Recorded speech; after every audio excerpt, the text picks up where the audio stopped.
नमस्कार दोस्तों, आप देख रहे हैं महानगर समाचार। मैं हूं अशोक निगम। आइए देखते हैं आज की ताजा खबर। अखिलेश के लिए और कठिन हो जाएगी पश्चिमी यूपी की राह। 6 साल पुरानी दोस्ती टूटने के कगार पर। भाजपा के साथ रालोद का गठबंधन होने पर लोकसभा चुनाव में सबसे बड़ा झटका सपा को पश्चिमी यूपी में लगेगा। यहाँ रालोद के साथ मिलकर जाट, यादव व मुस्लिम मतों की बदौलत भाजपा को बड़ी चुनौती देने की तैयारी कर रही सपा का गणित गड़बड़ा गया है। ऐसे में अखिलेश के लिए पश्चिमी यूपी की राह और कठिन हो जाएगी। सपा को यह दूसरा झटका लगा है। इससे पहले सुबह सपा भी सपा को छोड़कर एनडीए में शामिल हो चुकी है। सपा अब बदली परिस्थितियों में नए सिरे से पश्चिमी यूपी के लिए चुनावी रणनीति बनाने में जुट गई है।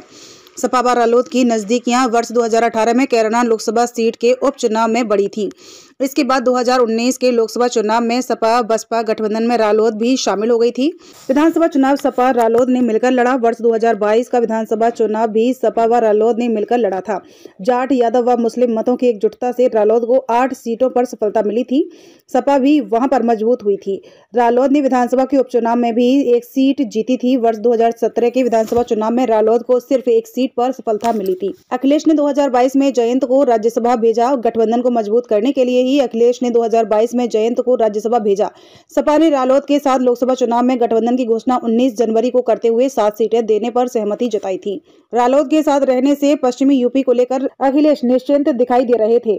करीब 6 वर्ष पुरानी दोस्ती टूटने की कगार पर। अब जयंत के बदलते रुख से करीब 6 वर्ष पुरानी दोस्ती टूटने के कगार पर है। ऐसे में पश्चिमी यूपी के प्रमुख नेताओं को लेकर अखिलेश नए सिरे से रणनीति बनाने में जुट गए हैं। रालोद को दी जाने वाली 7 सीटों में से अब ज्यादातर पर सपा खुद लड़ेगी। INDIA में शामिल कांग्रेस को भी इसमें से 1-2 सीट मिल सकती हैं। चुनाव के मौके पर आने जाने से फर्क नहीं पड़ता। सपा के मुख्य प्रवक्ता राजेंद्र चौधरी ने कहा कि चुनाव के मौके पर आने जाने से कोई फर्क नहीं पड़ता है। किसान जानते हैं कि उनकी हितैषी पार्टी केवल सपा ही है। चौधरी चरण सिंह के विचारों को मानने वाली पार्टी सपा ही है।